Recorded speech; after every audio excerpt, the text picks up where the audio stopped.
Okay. Hello, my name is Marla Casares. I'm here with, Valerie Uresti Rojas? before we begin, do I have your permission to record this interview? Yes, you do. Thank you.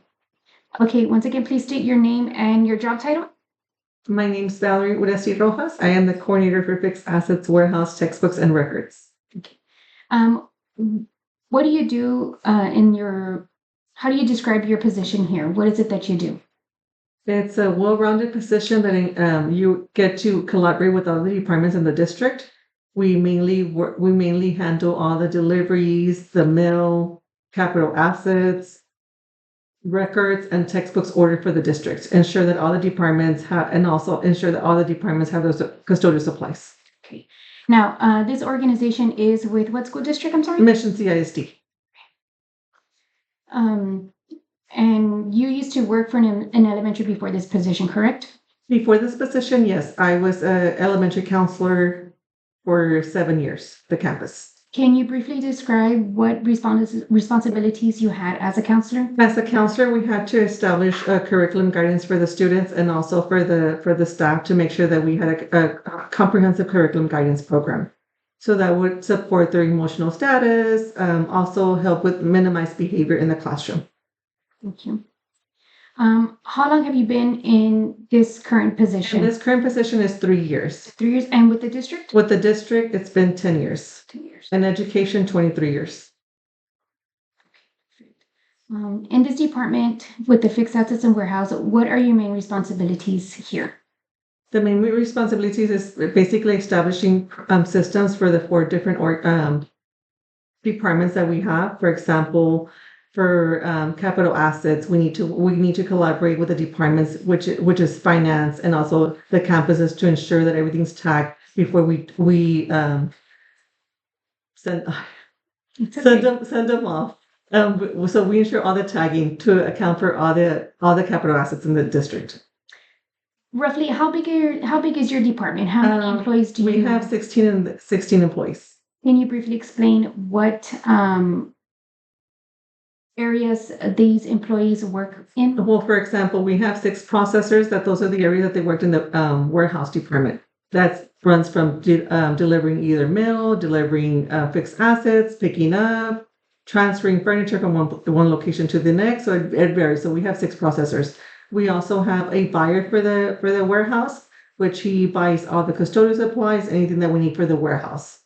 We also have a secretary that she manages the payroll. She also does, and if there's trips for the departments, she handles our trips. And then we also have a facilitator that he works with me directly and also with curriculum and instruction to make sure that the students have the textbooks that they need and we buy the instructional material. So that's a facilitator. Then we have a capital assets clerk that she works with our super crew leader for fixed assets, that we ensure that everything's tagged. And she also helps with records, whether it's transcripts for the previous students or current students. So overall, you have a variety of things under your umbrella. Right.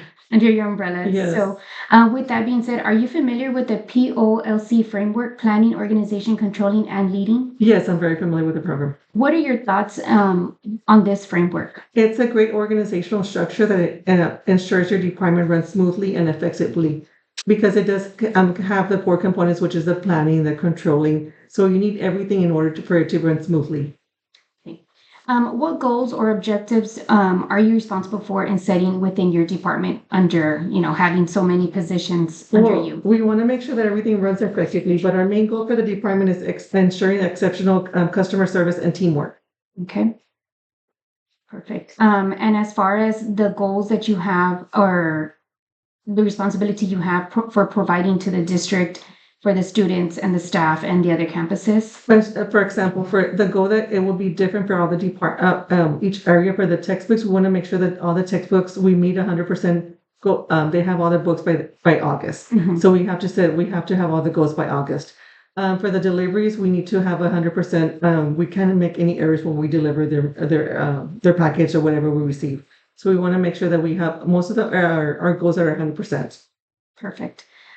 How do you decide what priorities or projects need the most attention? Like, how do you? We have deadlines, and then, for example, we have an event like for graduation that we have So we need to work with that one first. But I go with priorities, whether we have deadlines or anything like that.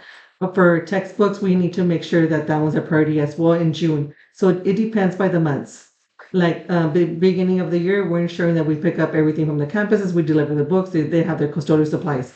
So it goes by months. It goes monthly. Now, on a day-to-day process, you also have a work order system, correct? On the work order, on the day-to-day process, we also have a work order system. We have established this, like for example, in the north side and the south side schools. So we deliver, if there's emergencies in between, we do, but most of the time we stick to our schedule. Perfect.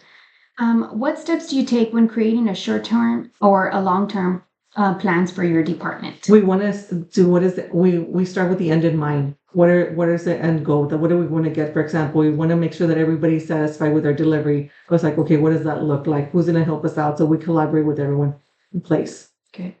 How do you prepare for challenges, changes, or unexpected issues, concerns, and unforeseen events? For instance, bad weather days, power outages at campuses, and other things that arise that require having to stop what you're doing. First up, calm, cool, and collective, and we collaborate with all the departments. But we do have an emergency chat.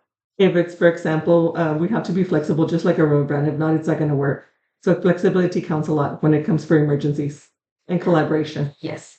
How do you assign your duties and responsibilities to your employees? Is there a certain, like a spreadsheet you follow? We have on the smartboard that's outside the office. We have a schedule. So as far as we do have and they're assigned by teams, and the trucks we also assign them by. They'll have a truck for 2 weeks, the delivery trucks, and the teams are also for 2 weeks.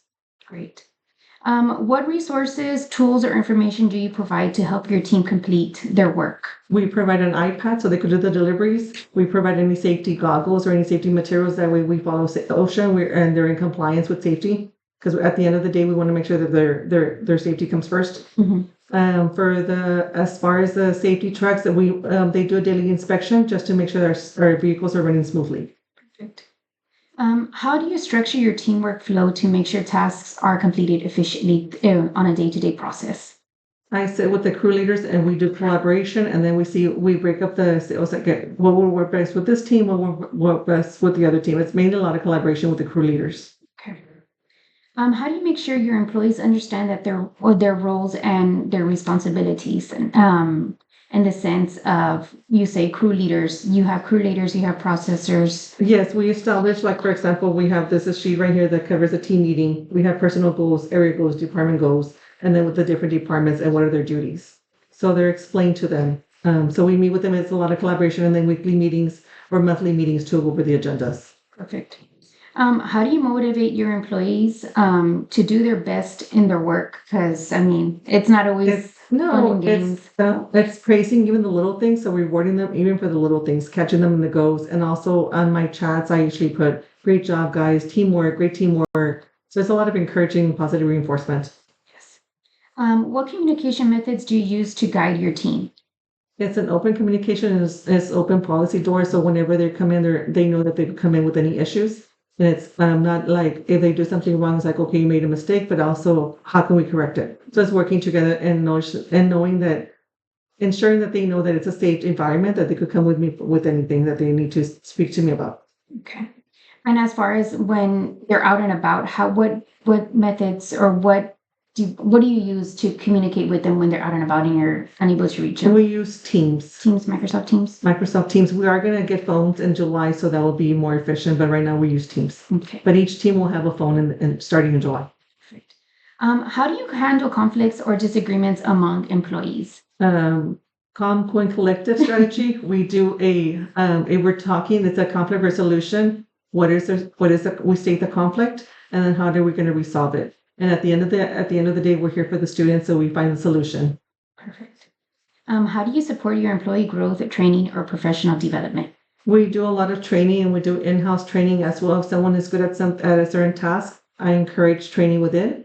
And then we need to reach out to other departments. We do the same thing. We cross-train each other. Okay. How do you measure whether your department is meeting its work progress? Right now, by feedback from the departments, but we are going to incorporate a customer service survey. So at the end of the day, after we do the delivery, the departments are able to share feedback with the survey. But right now, it's just mainly feedback, word of mouth. Word of mouth, okay. And what do you do when results are not meeting the expectations of within the department or from your staff? We sit down and analyze how come it's not being resolved and how can we do it to change it. Okay. How do you make sure policies, procedures, and standards are being followed? By modeling them myself, that way they could know that this is what we're going to follow. Because if you don't follow them yourself, then no one's going to follow them. Lead by example? Lead by example. Okay, well, those are all the questions I have for you. Thank you again for your time. This information will help me better understand the PLC framework that is going to be applied to my real life work setting in the You're future. welcome and good luck. Thank you.